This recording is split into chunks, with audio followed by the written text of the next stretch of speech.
Saudara-saudariku dimanapun Anda berada, Alhamdulillah kita sangat bersyukur pada Allah Subhanahu wa Ta'ala.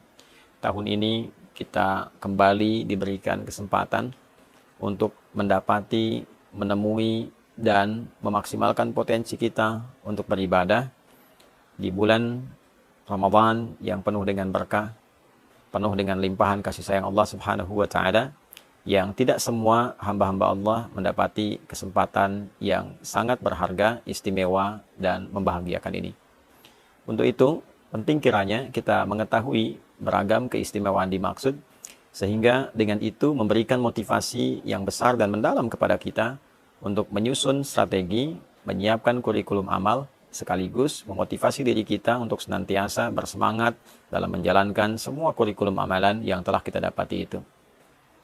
Teman-teman, dimanapun Anda berada, di antara keistimewaan Ramadan yang tidak bisa ditandingi, sulit didapati di waktu-waktu lainnya, adalah berlimpahnya anugerah Allah Subhanahu wa Ta'ala, yang di antara sekian banyak anugerah itu adalah ampunan Allah yang ditebarkan kepada seluruh hamba-hambanya tanpa kecuali dan mencakup semua jenis dan ragam dosa yang pernah dilakukan oleh seorang hamba.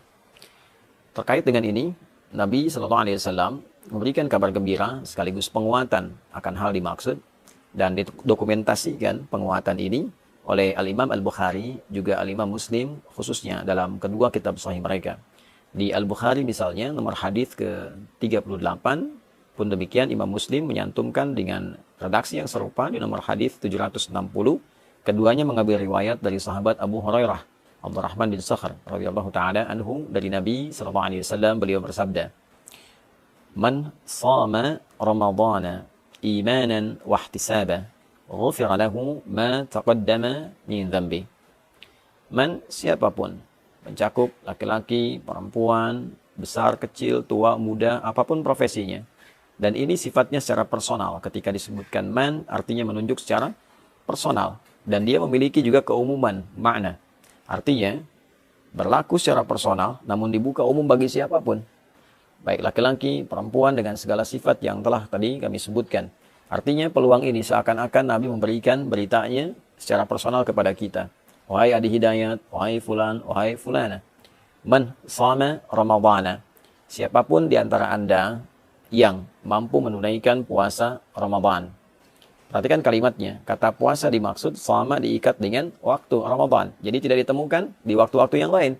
Tidak di puasa Rajab misalnya, tidak di puasa Sya'ban misalnya, tidak di bulan hurum-hurum yang lain, tidak di puasa Arafah, tidak di puasa Asyura dan yang lainnya, tidak di Ayyamul Bid, tidak di hari Senin dan Kamis. Ini hanya khusus mencakup di bulan Ramadan. Man shama Ramadhana, siapapun yang mampu menunaikan puasa Ramadan.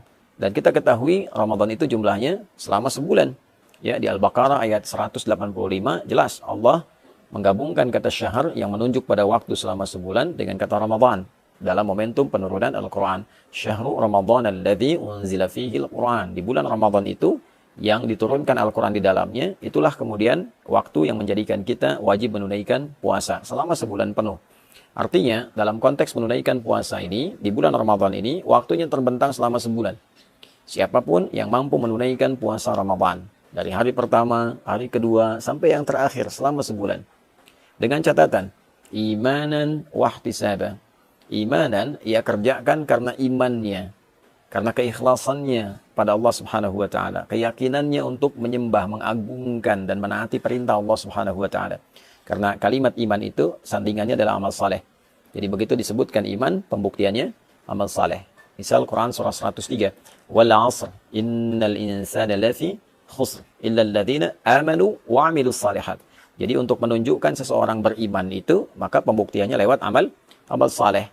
Nah, pengertian terbaliknya, mafhum mukhalafahnya, ketika seseorang menunaikan amal dan disebut dengan saleh, maka tujuan utamanya adalah untuk membuktikan keimanannya.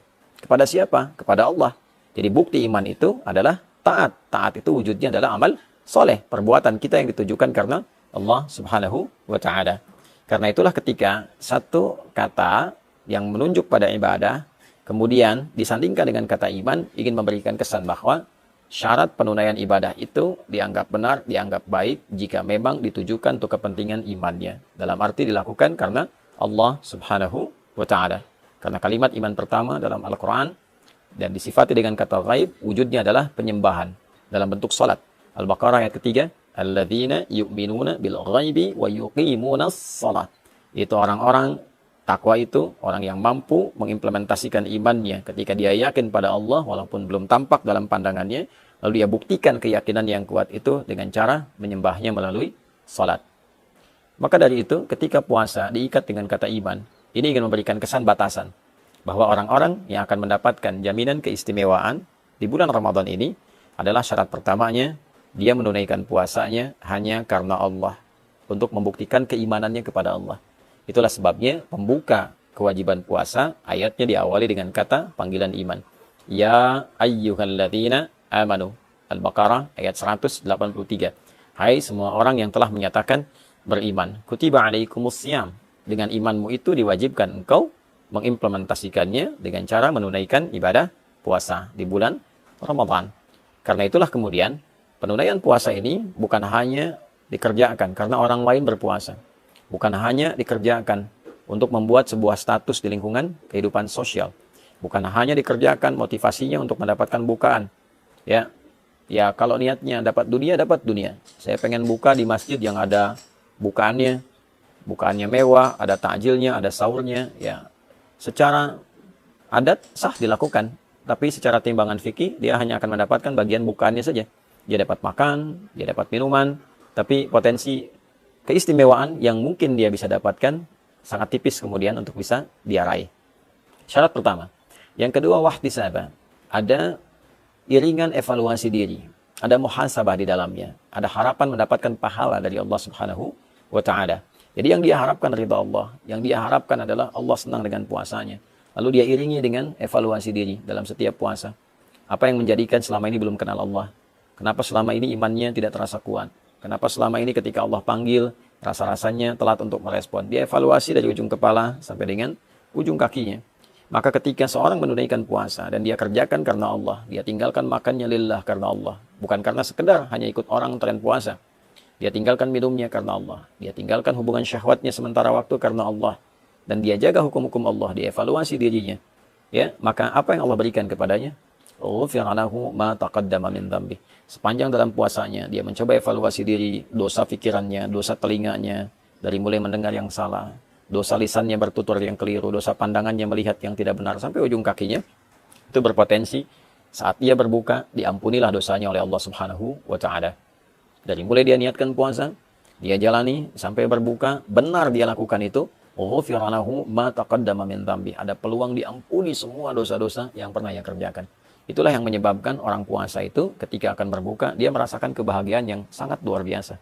Bukan sekedar karena dia telah selesai menuntaskan tugasnya, dan dia akan berbuka. Begitu mendengar azan, ada satu gejolak dalam dirinya, aura yang berbeda dari biasanya, mendorong ia untuk berbahagia karena sekarang waktunya berbuka. Karena itu dalam hadis dikatakan farhatani, lisaimi farhatani. Bagi orang puasa ada dua kebahagiaan. Ya, farhatun indama yuftir, satu kebahagiaan atau kama qala Rasulullah SAW, diraihnya ketika ia sedang berbuka. Ya, dan yang kedua, farhatun adalah satu kebahagiaan indama yalqa rabbahu bisyamihi, ketika ia kembali kepada Rabbnya dengan pahala puasa yang ditampilkan kepadanya. Maka saat ia berbuka, ia gembira. Bukan karena sekedar puasa telah selesai, tugas telah dilakukan, tapi dia bahagia pula karena pada saat itulah Allah berpeluang mengampuni semua dosa-dosa yang pernah ia kerjakan. Saat dia kembali kepada Allah, dia kembali dalam keadaan bersih, pahala telah dia dapatkan dari bacaan Quran, dari sholat, dari kajian-kajian, dari tilawah dan sebagainya, sehingga dia gembira. Dan disambutlah ia saat kembali itu dengan diperintahkan untuk memasuki pintu khusus dengan pahala puasanya, yaitu pintu Ar-Rayyan. Allah Subhanahu wa ta'ala menyampaikan kepada Nabi untuk memberikan kabar gembira. Inna fil jannati baban yuqalu Rayyan. Di surga itu ada satu pintu yang disebut dengan Ar-Rayyan. La yadkhuluhu illa shaimun. Tidak akan dimasuki oleh hamba manapun kecuali ahli puasa. Di antara ahli puasa itu ada yang menafsirkan rajin puasa, tapi juga pengertian spesifiknya adalah orang yang berhasil menunaikan puasanya yang ia kerjakan karena Allah, dan dia mengevaluasi diri seperti disifati dalam hadis Nabi sallallahu alaihi wasallam yang telah tadi diuraikan. Fa idza dakhaluhu ughliqa, kalau sudah masuk orang-orang dengan sifat ini, maka segera ditutup.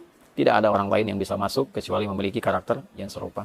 Jadi teman-teman, dimanapun berada, saya ingin mengajak pada diri pribadi dan kita semua untuk saling mendoakan.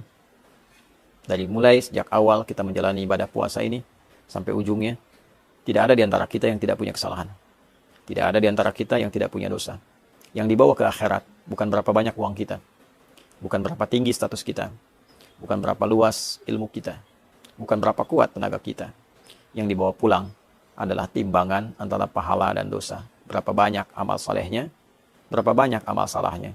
Ketika ditimbang, apa yang bisa menutupnya? Maka kasih Allah menghadirkan Ramadan untuk kita, bukan yang lain, memberikan sebuah kesempatan yang dalam agar kita mampu memanfaatkannya dengan mengevaluasi diri dan berharap Allah membuat kita lebih baik dibandingkan dengan hari-hari sebelumnya. Nabi SAW bersabda dalam satu hadis yang didokumentasikan oleh Imam Al-Hakim An-Naisaburi dalam kitab Al-Mustadrak. Satu kali Nabi SAW bersabda, wa kama qala raghima anfu rajulin liman adraka ramadhana falam yughfar lahu. Sangat tercoreng kehormatan seorang muslim, sangat terhina, sangat jauh dari rahmat Allah, seorang yang disampaikan kepada bulan Ramadan, tapi ia tak mampu mengkreasikan kesempatan yang diberikan untuk mendapatkan ampunan Allah Subhanahu wa Ta'ala. Semoga Allah memuliakan kita, mengampuni dosa-dosa kita, memberikan kesempatan terbaik untuk mengisi sisa kehidupan kita dengan lebih mulia, dan mewafatkan kita dalam keadaan husnul khatimah.